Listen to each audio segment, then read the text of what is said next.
10만 원.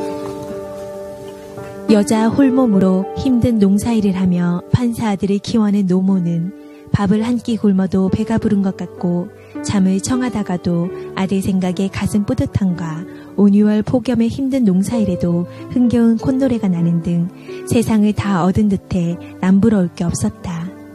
이런 노모는 한 해 동안 지은 농사거지를 이고 지고 세상에서 제일 귀한 아들을 만나기 위해 서울 한복판의 아들집을 향해 가벼운 발걸음을 재촉해 도착했으나 이날따라 아들만큼이나 귀하고 귀한 며느리가 집을 비우고 눈에 넣어도 아프지 않은 손자만이 집을 지키고 있었다.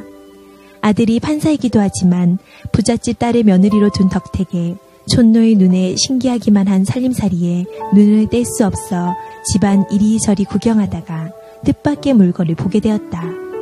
그 물건은 바로 가계부다. 부잣집 딸이라 가계부를 쓰리라 생각도 못했는데 며느리가 쓰고 있는 가계부를 보고 감격을 해 그 안을 들여다보니 각종 세금이며 부식비, 의료비 등 촘촘히 써내려간 며느리의 살림살이에 또 한 번 감격했다. 그런데 조목조목 나열한 지출 내용 가운데 어디에 썼는지 모를 촌년 10만 원이란 항목에 눈이 머물렀다. 무엇을 샀길래 이렇게 쓰여있나 궁금증이 생겼으나 1년 12달, 한 달도 빼놓지 않고 같은 날짜에 지출한 돈이 바로 물건을 산 것이 아니라 바로 자신에게 용돈을 보내준 날짜라는 것을 알게 되었다. 촌노는 머릿속이 하얗게 변하고 아무런 생각도 나지 않아 한동안 멍하니 서 있다. 아들 가족에게 주려고 무거운 줄도 모르고 이고 지고 간 한 해 거지를 주섬주섬 다시 싸며 마치 죄인된 기분으로 도망치듯 아들의 집을 나와 시골길에 올랐다. 가슴이 터질 듯한 기분과 누군가를 붙잡고 이야기를 하고 싶어도 할 수 없는 분통을 속으로 삭히기 위해 안간 힘을 쓰고 있는 가운데 금지옥엽 판사 아들의 전화가 걸려왔다. 어머니 왜 안 주무시고 그냥 가셨어요? 라는 아들의 말에는 빨리 귀향길에 오른 어머니에 대한 아쉬움이 한가득 배어 있었다. 노모는 가슴에 품었던 폭탄을 터뜨리듯 아니 왜? 촌년이 어디서 자? 하며 소리를 지르자 아들은 어머니 무슨 말씀을?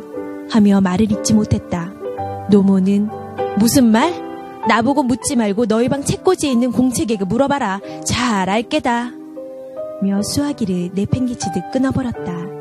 아들은 가계부를 펼쳐보고 어머니의 역정이 무슨 이유에서인지 알 수 있었다.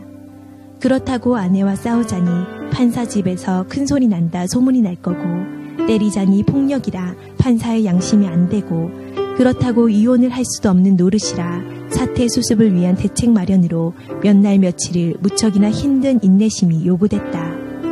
그런 어느 날 바쁘단 핑계로 아내의 친정 나들이를 뒤로 미루던 남편의 처갓집을 다녀오자는 말에 아내는 신바람이나 선물 보따리며 온갖 채비를 다한 가운데 친정 나들이 길 내내 입가에 즐거운 비명이 끊이질 않았고 그럴 때마다 남편의 마음은 더욱 복잡하기만 했다.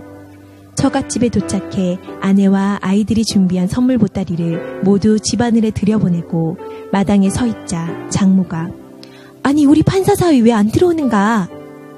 사위가 한다는 말이 촌년 아들이 왔습니다. 촌년 아들이 감히 이런 부잣집에 들어갈 수 있습니까? 라 말하고 차를 돌려 가버리고 말았다.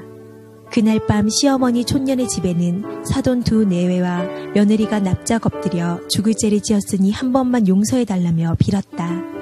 이러한 일이 있고 난 다음 달부터 촌년 10만 원은 온데간데 없고 시어머니의 용돈 50만 원이란 항목이 며느리의 가계부에 자리했다. 이 아들을 보면서 지혜와 용기를 운운하기보다는 역경 대처 기술이 능한 인물이라 평하고 싶고 졸음이 찾아온 어설픈 일상에서 정신을 차리라고 끼얹는 찬물과도 같은 청량함을 느낄 수 있다.